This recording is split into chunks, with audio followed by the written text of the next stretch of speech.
Hello, good morning, everyone. Welcome back to day two of the Women's International Cybersecurity Challenge. I am your host, Luke Garner, once again. The event started about 45 minutes ago now, and the stream is just kicking off now because I need to get some of the interviews done this morning, but some of the people aren't here yet, so I delayed to start the stream a little bit.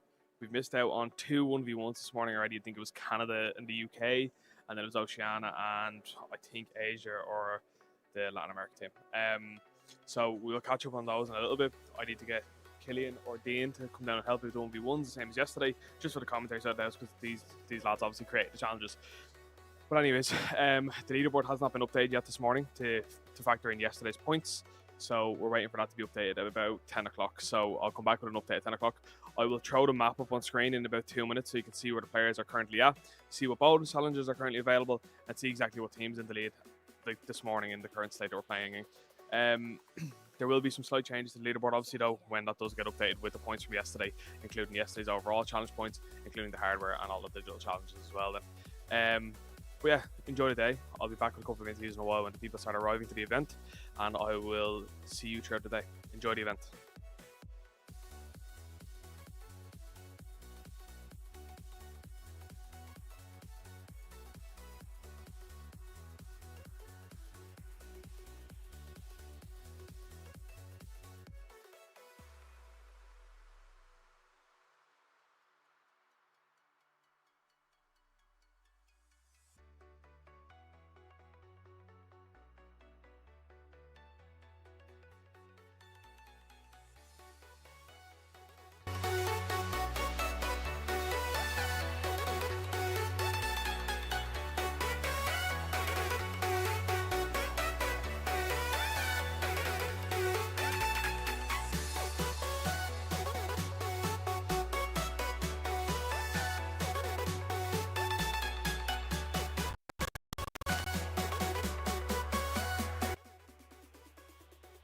Maybe just to quickly jump in then, the current standings, the UK Cyber team are in first, Team Europe second, and Canada third. We can see that on the map. Team US is actually kind of jumped ahead of everybody, and they're going to try to get to the King of the Hill challenge down near the end of the map here, called Fast Match. Everyone else seems to kind of all be around each other. No one's on the bonus challenge yet, called Job Queue. But everyone seems to be hitting all of the generic challenges before the zone starts moving in within the next hour or so. So best of luck to all the teams, and I will see you all later when I have a proper leaderboard update and I get some commentary as well from the guys, as well as the interviews coming in.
How's it going, everyone? Welcome to the first interview of day 2 of the WICC. I'm here with Jeffrey. So, hello, Jeffrey. Good to see you again. Second time this year. So, can you tell us who you are and what you do, please?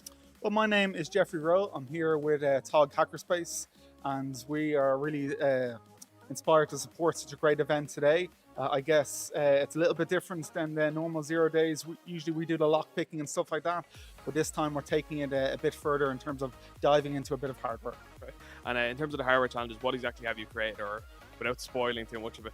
So I won't spoil too much, but I guess due credit is to the whole team behind me, especially Ambrose, who helped a lot to architect most of the challenges. But today we want to give people a fun kind of intro to electronic and the world of microcontrollers. So they have an ESP where they can plug in, play around with lots of different challenges. We tried to keep them a bit on the fun side, so hopefully they pick up on our humor. And obviously this was yesterday and today, right? How were the results of yesterday's hardware challenges, do you know? So I think they've been going quite well. I think yesterday they tackled the kiosk challenge and the lockpicking challenge to go with that. We were very interested to see how the teams would get along with their 10-minute time limit and how they faced working under pressure. But today and today's challenges for the hardware, we gave it to them a little bit easier, I guess, so they have the whole day to take them on. Well, that's good at least. Then in terms of the event itself, I know that you're only here today, you weren't here yesterday. How do you feel about the event so far? What do you think of the atmosphere here today? I tell you, it's the first time I've done a CTF in a church, so that brings its own dynamic. Strange We're venue. about a meter away from the former altar, so it's surrounded by lovely stained glass. But apart from that sort of ambience, it's great to see so much teamwork. You can really see the teams are hyper focused on all the challenges, the camaraderie that's going around the room. It's really inspiring. And then in terms of the other challenges made by the team behind you, do you know exactly what challenges they made, how they've gone so far, or is it just hardware only specifically?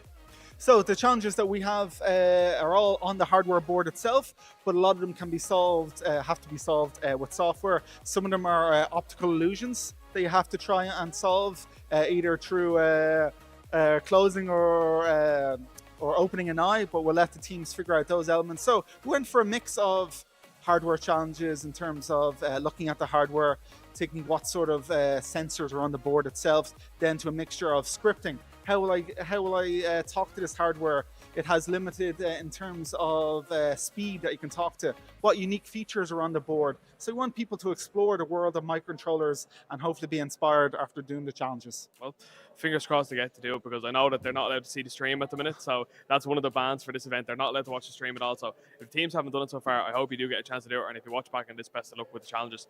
In terms of the event, obviously it's the Women's International Cybersecurity Challenge. How important do you think events are like this to showcase women in cybersecurity? I think as a person working in the wider fields, I think it's these sorts of events add a way to bring people together, because we have to remember that we don't want the people to see it as a career where it's all just buttoned up and serious. That we want to have these events where it creates a opportunity for people to learn from each other, to get that sense of camaraderie, that people are nice, that they're not just there to do their jobs, that they have something outside of work, that they can, at these events, they can show a flavor of their personalities, and then we can get to see the full picture of people as a whole, and that's how these events really shine. Yeah, and then in terms of organizational stuff, how do you feel organizations could propose careers in cyber better to women? I think by hosting events where it's not just a talk, or it's not just something like that, or give the people to build on what I said previously, to give people an opportunity to see people as a whole person, and not just an output, or not just a vulnerability that they found, or something that they published. That these are ordinary people who have a full range of interests. And I think that's what's a bit special about CTFs, that we allow to sprinkle in a bit of our other hobbies. So I'm obviously into electronics, so that's why I like creating CTFs about electronics, about my other interests in life. And that's where the different categories, and you see the creativity that comes out even in the scoreboard, how we move around the board. I think it allows people to show off not just their technical skills, but show their inner personalities and their creativity. Yeah. And then in terms of the event itself, can you give me one word you'd use to describe this event? I guess I go with the obvious. It's very inspiring to see the young people here today and their skills that they're putting into action. And then if you could give like a word of advice to the competitors here today, just to wrap it up, what would you say to them? I won't limit myself to words, seeing as I have a mic here. But I would suggest to them is that there's value in learning a little about a lot of things. That we don't want to try and become hyper specialized in one particular area. As you enter the workforce, if people already haven't, or as they discover throughout their career, it's interesting to know and to learn things about other aspects of different industries. Because, you know, when you're a manager or a problem comes up in your day job, you'll go, oh, I attended that random talk in the past, or that great conversation I had with someone at a lunch at some networking event where they told me about their industry. I can put those skills into use and solve problems. Okay. Well, thank you very much, Jeffrey, and I hope to see you at the next CTS next year. Thank you. Thank you. For the summer, knowing there's nowhere to go, 'cause I am happy on this island, wanna be my farmland. I don't ever want to leave, I'm in a tropic club.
Yeah, we got a 1v1 happening. So yeah, we have we're looking at the screen of Team Canada, is it? Yeah, it's Canada. Yeah. Okay, so I think for this challenge, it's like we have like 100 different text files, and only one of them. So in each file, there's you're going to be able to figure. It's going to tell you to go to like the next step or something, and you have to basically parse it. So this is just a programming challenge. So yeah, we're watching them try to code this manually without AI, so it's going to be a bit painful. I'll hop over to Ocean and have a look and see what they're doing. Yeah, right? let's have a look at what's happening on their screen.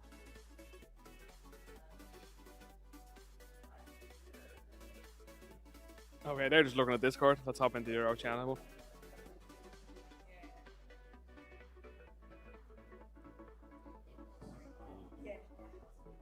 Okay, and this is the Oceania side then, so same situation again, like, Okay, so they're just starting the challenge, I think. so Canada are probably a bit in the lead in this then, just a slight bit. Oh, Oh, wait, no, they're not.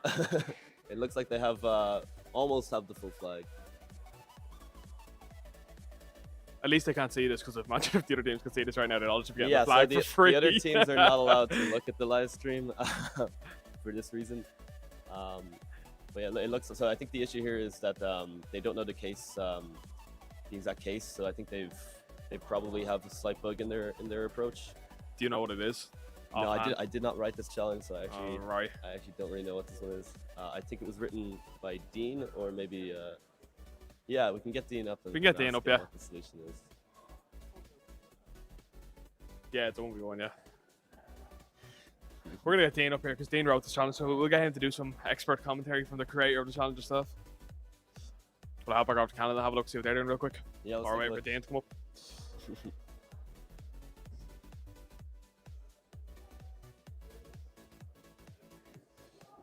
Oh, that it? Okay, Did they have it? I think they have it. They might have just beat them. Yeah, let's take a look. So I think there's still one small issue in their scripts.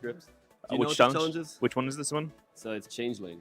Right, yeah. So Changelings is absolutely schizophrenic challenge, to be honest. Yeah. Okay. There's a lot of different files. There's one source file that has the original content, and then there's other files that have slightly modified. So you need to see the difference between each files and what changes have been made to get it together to print out the flag. Okay, so you gotta take the diff. It looks like they're close, but they don't have the angle brackets around it. Yeah. They're putting it around Should be now. fine for that. But they have the incorrect case, is it? Yeah, so that's something you need to say to them there. They have the incorrect case for it. It should be all because the challenge pulls out one way, and this thing's submissions are looking for another one. That's something we can say to the guys there. There you go. They're typing it now. Okay. Yeah, we might have a solve here. Yep. There they go. There we go. Nice. And it's solved. Perfect. That was quick now as well. How long were they typing that out? Because I just seen them solve it straight away. Yeah, I think the moment we opened both streams, they basically had the flag, just a small issue. So Yeah. Do you know what the solution is then? Yeah, so the official one was kind of what they did there. So, as I said, it has like a Wikipedia article on changelings, and in each one, the subsequent files have either made one letter uppercase or lowercase. Okay. So you need to diff from the original file to the modified one, and that will give you what letter was changed. Right, so Do that. every diff gives us a different character, and Yeah. then we add them all together. Yeah, cut them and all we together. We get a flag. You get the full flag then. Very cool. Yeah, so they burned through that anyway. So Nice. that's a MISC programming. Yeah, the challenge, MISC right? Master Okay. challenges. So who was the team that submitted then? Okay, Team Cool. Canada gets the victory. Awesome.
is that we're actually opening our platform. But Wrong challenge.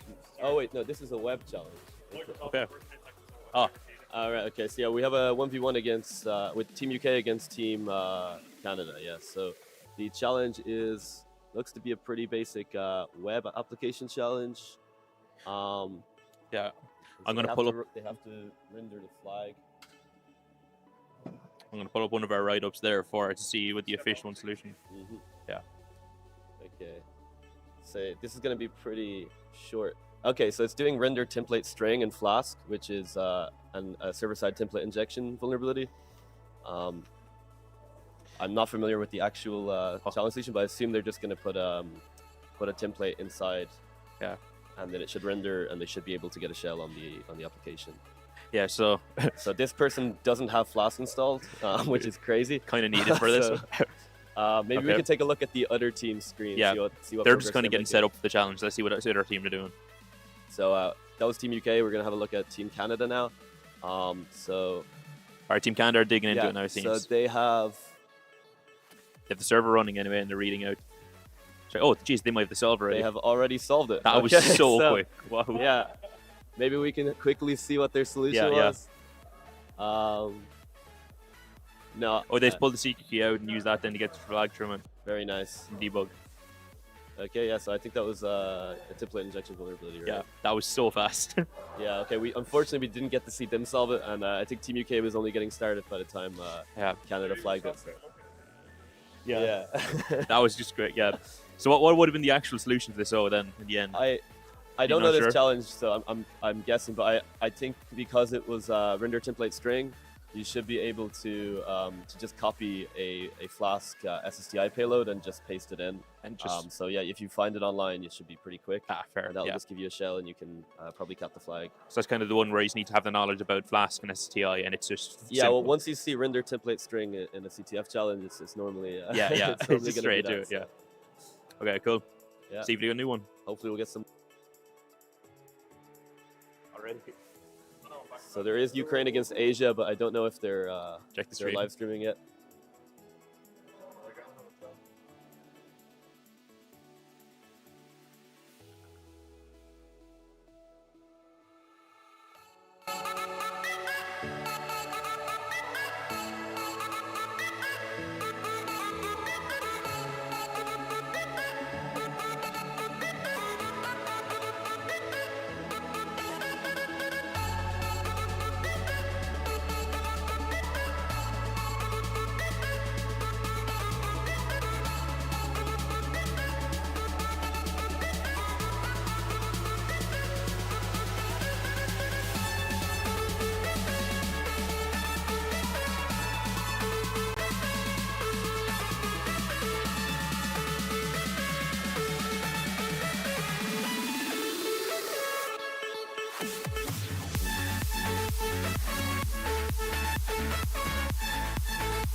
Hey everyone, welcome back to another interview here at the WICC 2026. I'm here with Jackie.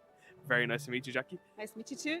There seems to be a small error with the overlay. I think I'll have to fix that really quickly first.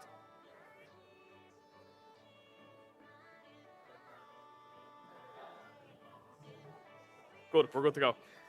Okay, hello Jackie. Hello. Welcome to the WICC 2026. Thank you so much. Could you tell us who you are and what you do, please? Of course. So my name is Jackie. I work at AdScan. I'm a cybersecurity analyst and the team lead in the operations team in AdScan. So basically, my day-to-day is kind of, I'm involved in pen testing, and so basically trying to break things and excuse me. And on the team lead side, I oversee the works of other testers, and we do reports. I have calls with clients. So there's the technical side and also the kind of the managerial side of the job. The as well. tedious side of it. Yeah, exactly. No, it's fun as well. And then in terms of events like this, is this your first time at a CTF in person? No. I've participated on the 0 days. Oh, right. Like I've been, 2022 was my first. I've been in AdScan since 2021. So in 2022 was my first. Didn't do well. I didn't know what I was doing. No one ever does well in their first one. And yeah, then I did 23 and 24 as well. So yeah. Yeah, I think on my first CTF with 0 days probably about, I would say maybe 8 years ago now. And I remember the first year we were like, oh, we did so good. But back then there was only like 30 teams maybe. And we were like, oh, we came 18th. That's great. And seeing 0 days and stuff now growing over the last couple of years, it's like 600 competitors. And it's crazy. Like, yeah, even from the first one that I was in was the one in the hotel, like close yeah, to the Gibson. Yeah, exactly. And like that was so small compared to the next one that was on Crow Park. Yeah, and then Crow Park, it's been for the last 3 years, and now it's just bigger and bigger and bigger. Yeah. And then is this your first women's only event? Yeah, that's the first one. And how important do you think events are like this to showcase women in cyber? Oh, absolutely. Like amazing. I think it's really important because we have a lack of women in cybersecurity. Yeah. So it kind of brings them together, and there's hands-on experience and the competitiveness of the event and collaboration as well. Yeah.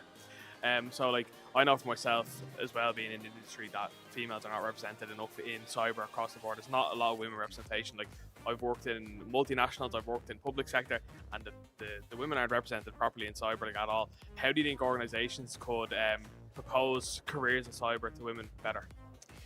I think maybe getting more events like this, so at a younger age can see what cybersecurity is about, because cybersecurity, it's such a vast area nowadays, and it's not one fits all. Like you have so many career that you could follow within the cybersecurity. So I think engaging with younger ones like boot camps and the CTF, like the 0 days that has the schools, so they get involved from an early stage and see that is kind of, I think for me, for example, I always thought hacking would be that is cybersecurity. Like, but as well, like such a skilled and such a niche that you think, oh, you should be hacking since we're 3 years old or something. And like you never think of like following that path. Yeah, like I think from the interviews I did yesterday as well, like a lot of people don't realize within cyber there's like roles in, say, GRC or business continuity or pen testing, or there's such a vast range in cybersecurity that anyone can go into any STEM. Like, There's no kind of, oh, it's just hackers, it's hackers only. Like that mindset, I think it kind of closes down people's opinion on it, Yeah. and they kind of struggle to decide if they want to actually do a career in cybersecurity. But I do agree, events like this are perfect because it kind of showcases people, especially women, and their skill set for the overall cybersecurity field. But I agree with you as well in terms of the younger generation. The likes of TU Dublin and even Zero Days, they both host school events, obviously. Zero Days with their school CTF, and TU Dublin does summer camps. So kids from 12 to 18 will get to come in and see what it's like to actually work in the industry. Yeah. And exactly. it's great to have that opportunity for them and then say, oh, this is a career path I could go down in the future. Obviously, this is your first day here at this event. You weren't here yesterday. What do you think of the event so far? Oh, amazing. I was just checking. It's such different from the normal format that we're Yeah. used to. I think it's amazing. I really enjoying it. I love the one to one. Yeah, the 1v1s. Yeah. That's really, really fun. And It's cool to see their point of views, to see exactly what they're actually doing in the background. Because usually with the likes of, say, Zero Days or the traditional Jeopardy style CTFs, you don't get to see what people are doing behind the screen. But now we're kind of getting to actually see what they're doing, see how their brain is kind of it's thinking. thinking, yeah, it's see the great. cogs Yeah. moving as such. It's even good for them as well to maybe go back and see, because sometimes in events like this you're so maybe stressed and concentrated that you're kind of like, what did I do wrong? Yeah. Maybe they could go back, oh, if I did this, but then they could go back as well and see their other opponents and see what they've done and say, that's how they did it. Yeah, exactly. So it's good to see that, and obviously these events are very good for learning as well.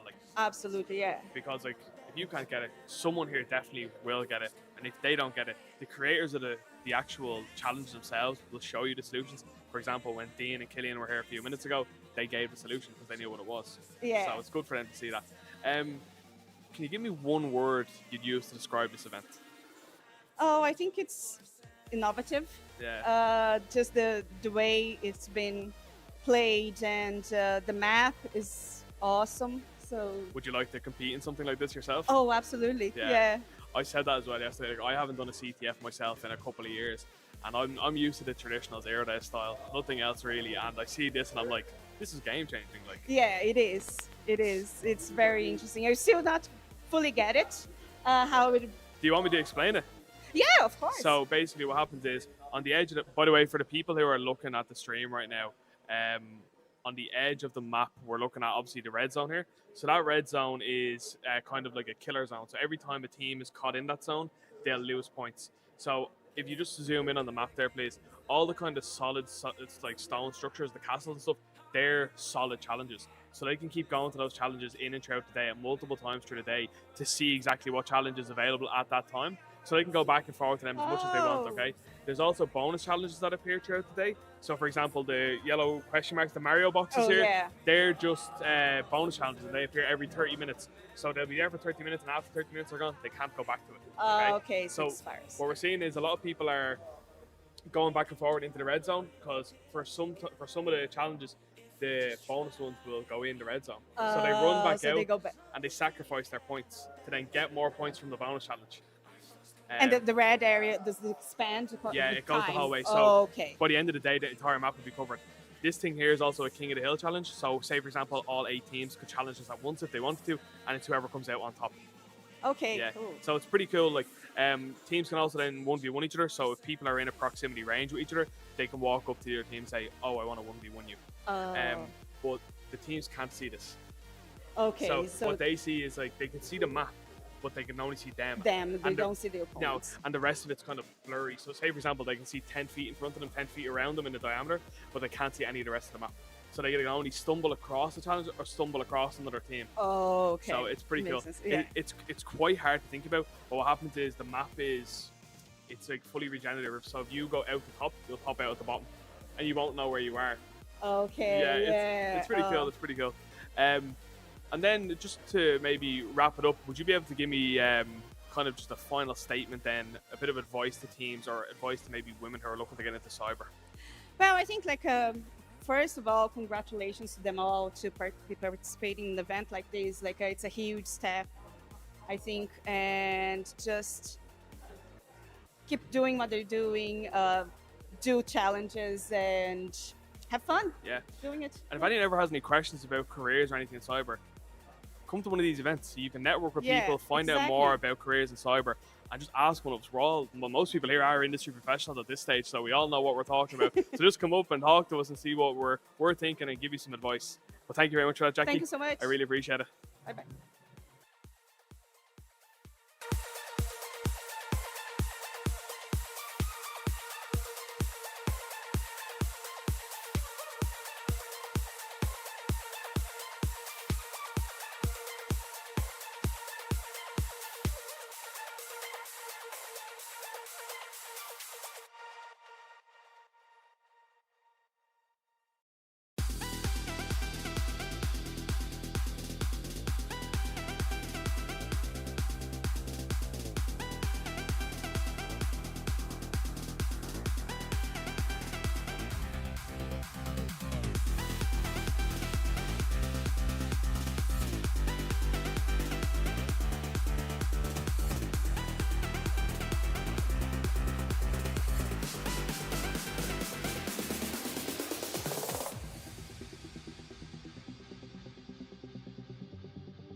You Right. good at this challenge? Yeah, so the challenge we're going to look at now is one of the Celtic 3 ones. Who's the 2 teams competing in this? All right, Oceania and UK we're doing against in 1v1 in the miss category. So, trying to see now what they're actually looking at for this one. Don't seem to be doing much for it. A random down. channel, looks like. Here we go. There's one of them loading up now. Right, so you can see here they have one part of it on the side, which is the image that is just an ohm stone scratchings in the wall. So what they need to do first, try to figure out what it is. When the hint of the name of Celtic Tree is, that's kind of like an unofficial name for the parent name. I see they're googling some stuff related to Final Fantasy. Is that related to the challenge in any way? No, not at all. Oh, they're getting some Irish orthography now. You see, they're kind of going down a rabbit hole here, trying to figure out something to do with Irish substitutions. How difficult would you say this challenge is on a scale of 1 to 10? I say overall, it's probably maybe 3 or 4 3 out or of 4. 10. It's really simple, but you need to try to figure out the actual substitution cipher itself. They seem to be going down an absolute rabbit hole, finding the wrong ones. If you actually to Google the phrase Celtic Tree cipher, the very first thing is Ohmstone. So I think challenges are a lot easier when you know the solution. Yeah. Hindsight's 2020. true. But yeah, the idea of this one is once they figure out what it is, they need to translate each letter across. And Ohm's weird, where it reads from. I think we're looking at this one, it's the bottom up, so you need to translate it backwards. And once they have that, then they can figure it out. But there's a few letters that aren't in the Ohm alphabet that's in English, so they need to try and do a bit of working around, figure out what one letter should be what. It seems So- quite challenging. At least if I were to personally Yeah. do it, I think I'd struggle with it. But MISC is not my area of Yeah. expertise, unlike you. Yeah, I think as it goes for a general cipher, it's not too bad, but it's trying to figure out exactly which one it is kind of the challenge with it. No, yeah, I think are they? Oh, there's another 1v1 happening at the same time. Yeah, between Ukraine and LAC. Right, do you want to see if they're streaming that one? You can check that out as well. Do you have the details on? It's Banshee Scream, another MISC challenge. Yeah, I do another not know MISC the one. solution. Are you off of that one as well? Banshee Scream is a very strange one for it. It'd be interesting to see as they go through, but I think right now these people are. So I have no clue how they got that one out. They seem to have gone down a strange rabbit hole. Yeah, Gone from Final Fantasy to The Witcher. yeah, This is not related, I'm guessing. not at all, nowhere nearby it. So I'm kind of impressed they managed to get this far. This isn't like my challenge. This is something they're making up a challenge as they go. If they start playing Witcher now, we know they've gone. It's very easy to go down rabbit holes during a CTF. Yeah, especially ones like this, where the whole purpose is to be cryptic and archaic, where we're not giving them much to go on, because the actual solving is fairly simple. there's an online tool that you can just click and drag those images in that order, and it just tells you what the flag is. And what's the name of that tool? I can't remember the name of it. But if you just look up Home Stone Translator, it's one of the very first ones you find. So they're getting close now with the gravestones. What's the longest 1v1 encounter you've witnessed so far? This seems is like the it? longest one. Yeah, a lot of the other ones were like we're jumping between the two streams, we come back and someone has just solved it. Yeah, So- some of them go by very quick. Yeah.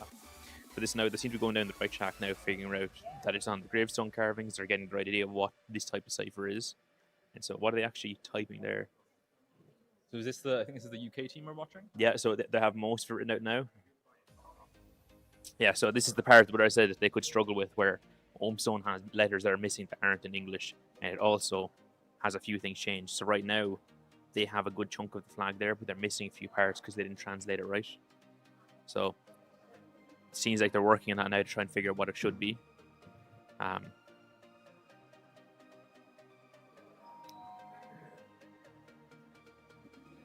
This one, I think Oceania don't realize they're streaming the wrong screen here. I think this might be an accident on their part. Yeah, we're just looking at their chat instead. So Private comms are being leaked. yeah.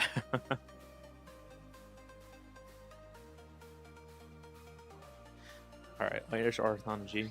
Which team are you rooting for then? Can we say that? Is that allowed to start discussing which team we prefer? We're not allowed to express bias, Yeah. are we? No, I think so far though, it's kind of going on the team that so far looks like they're actually solving it, which is a good bonus for us. They've gone down rots now as well. See, I think they made a mistake with actually translating it first, and now they think it's a cipher on top of it. I see. So they're trying to figure out. So is that that text in the input field there? Is that close to the intended solution? No, that's far off. Like it is just straight. Once you know what the Homestone is, you can translate it into English. So there's no other cipher on top. So they have some parts there. What do they? Yeah, so they have the thing reversed for some reason. But you can see there is some parts there where they have flag, they have home, because the actual flag will read out and draw a normal English text. But we had to do a few weird solutions with it, where the main one is there's no W, so I had to do two V's to make it look like. That's quite smart. Yeah. They are getting there though, so hopefully now they can actually solve it soon, because they are right on the track for it.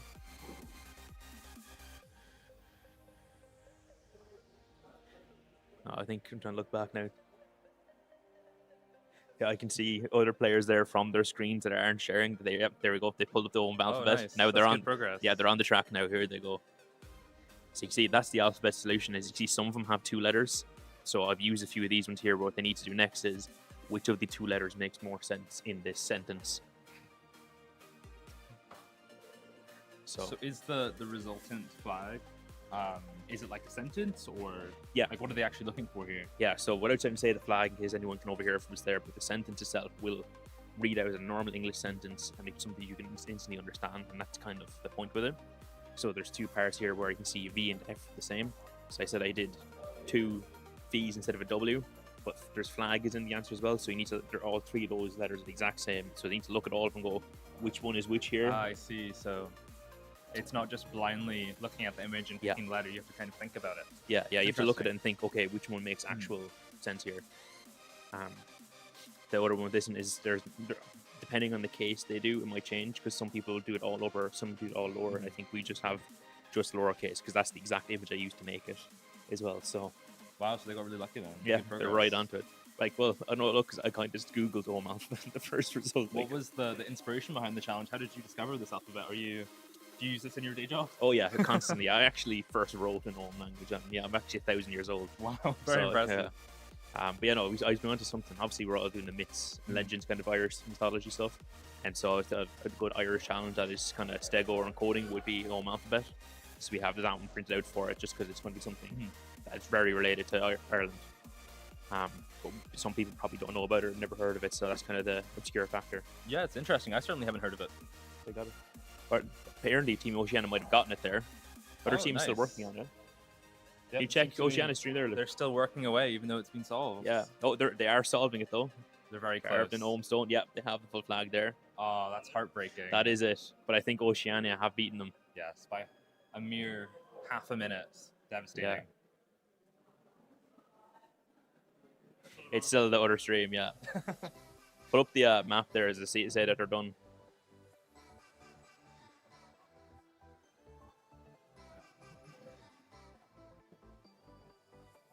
Okay, I'm after showing. Sam, put your laptop showing there.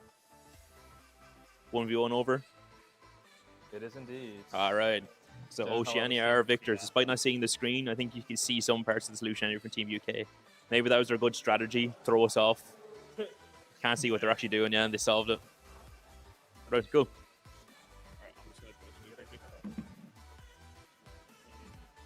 Hello, everyone. It's me for a second. I am just going to quickly stop the stream for a minute, okay? I had a bit of a PC issue there. I'm going to go right when the 1v1 was starting. Samuel seems to be a bad luck charm when it comes to the 1v1s, because yesterday when he came up it crashed, and today he came up when it crashed again. I need to restart the PC, so it'll be probably 3 to 5 minutes before I get back online. So I'll be back in a few minutes. We'll have a couple more interviews, leaderboard updates then, so I'll catch you all in a few minutes.